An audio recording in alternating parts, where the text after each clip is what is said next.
मित्रों नमस्कार, स्वागत है आप सभी का 19 फरवरी के करंट अफेयर्स पे बेस्ड एमसीक्यूज में।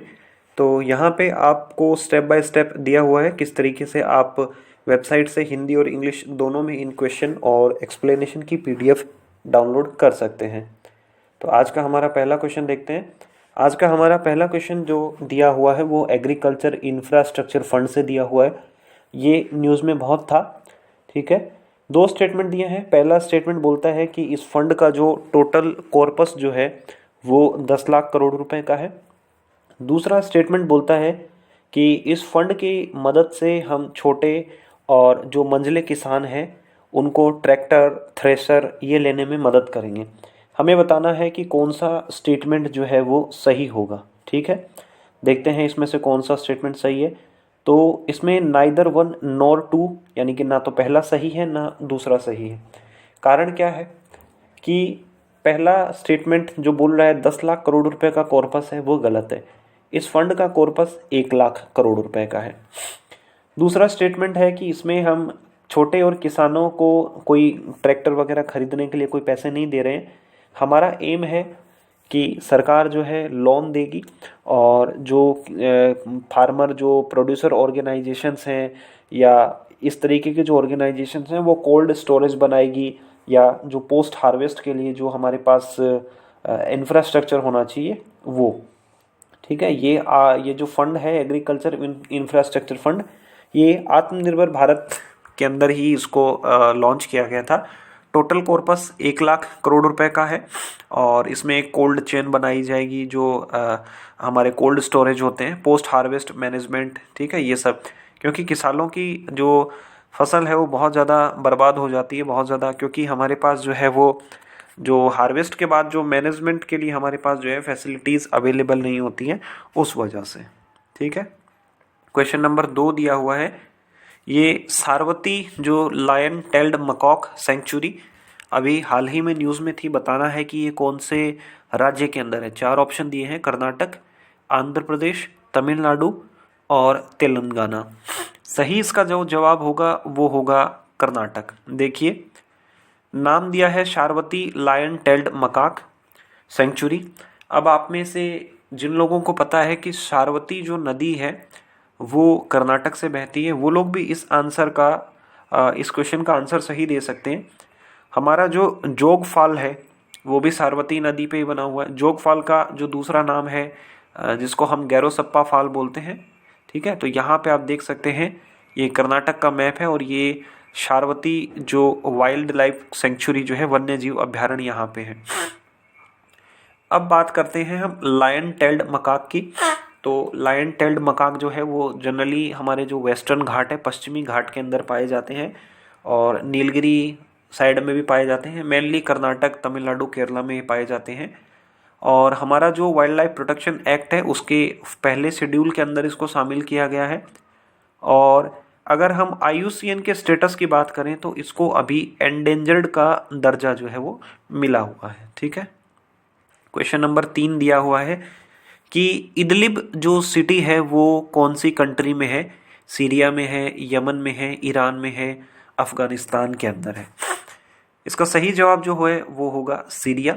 यूपीएससी इस तरीके के क्वेश्चन पूछता रहता है, कभी पूछ लेता है कि कैटलोनिया कौन से देश के अंदर है, कभी सीरिया में से ही पूछ लेता है कि जो गोलान हाइट्स है वो कौन सी कंट्री के अंदर है। 2015 में प्रीलिम्स में पूछा गया था कि गोलान हाइट्स जो है वो कौन सी कंट्री के अंदर है।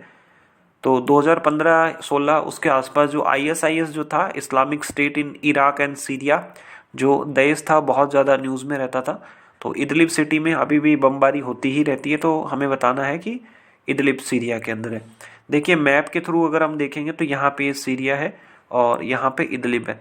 साथ ही साथ यूपीएससी का एक फेवरेट क्वेश्चन भी है कि इनमें से कौन सी कंट्री है जो मेडिटेरियन सी यानी कि जो भूमध्य जो हमारा सागर है उससे टच करती है। ये 2-3 बार पूछ चुका है, 2015 में भी पूछ चुका है और शायद 2017 में भी।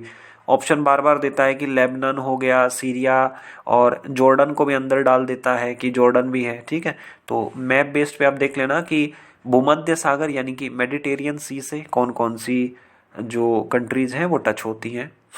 क्वेश्चन नंबर 4 जो दिया है बुबोनिक प्लेग के बारे में दिया हुआ है। जब से कोरोना आया है तो हमारे देश में अगर बात करें तो 1897 के अंदर जो है वो बुबोनिक प्लेग आया था। तो हमारी यादें कोरोना के बाद जो है फिर ताज़ा हो गई कि एक ज़माना था जब हमारे देश में जो है वो बुबोनिक प्लेग आया था। और इसका जो है वो रिसेंटली चाइना से भी पता चला था कि चाइना में भी जो है वो बुबोनिक प्लेग के कुछ केसेस जो है वो दर्ज किए गए हैं। 3 स्टेटमेंट दिए हैं। पहला है कि बुबोनिक प्लेग वायरस से फैलता है। दूसरा बोला है कि ये मच्छर के जरिए होता है, मॉस्किटोज के जरिए।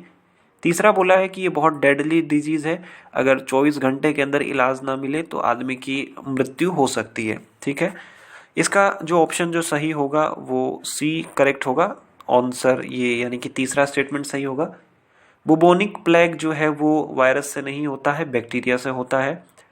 और इसको ट्रांसमिट जो है मॉस्किटो नहीं करते हैं, जनरली मक्खियाँ इसको ट्रांसमिट करती है, या कुछ जो मैमल्स हैं, जो स्तनधारी जीव हैं, वो भी इसको ट्रांसमिट करते हैं। ठीक है, मेनली तो इसमें चूहा जो रैट होता है उसी का नाम आता है। और अगर 24 घंटे के अंदर इलाज ना मिले तो जान भी जा सकती है।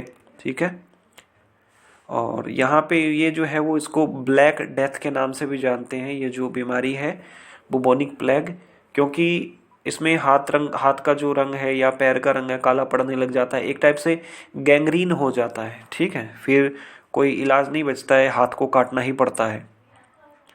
क्वेश्चन नंबर 5 जो दिया है वो foreign contribution regulation act FCRA से दिया है।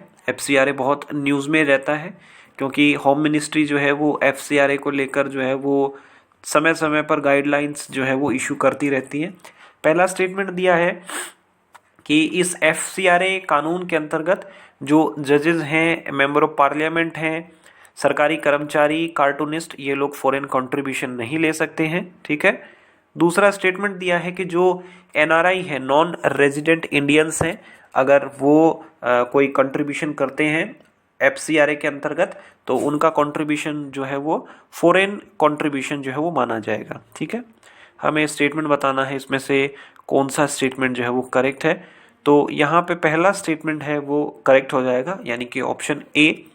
देखिए, जजेस को, मेंबर ऑफ पार्लियामेंट को इस FCRA एक्ट के अंदर पैसा लेना अलाउ नहीं है, ये बिल्कुल सही है।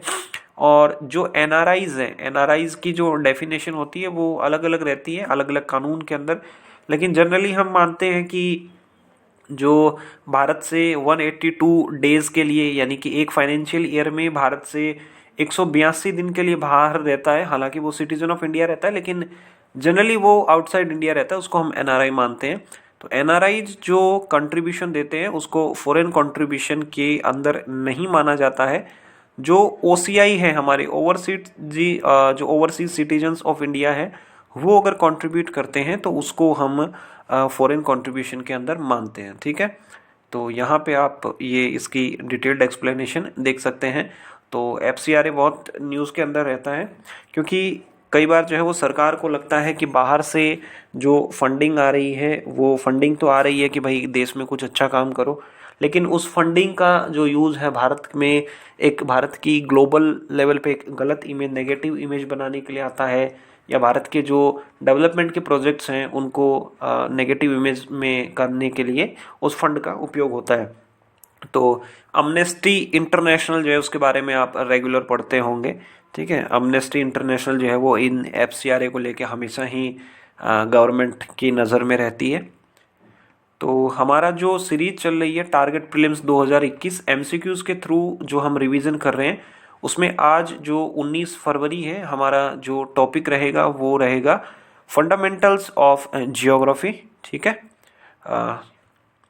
साथ ही साथ ये वीडियो के अंत होने के बाद में आप कमेंट करके ज़रूर बताइए आपके कितने सवाल सही हैं, कितने गलत हुए, कितने आपने स्किप किए या कितने आपने सिली मिस्टेक किए, या ऐसे कौन कौन से सवाल थे जिनमें आपको कोई आइडिया ही नहीं था।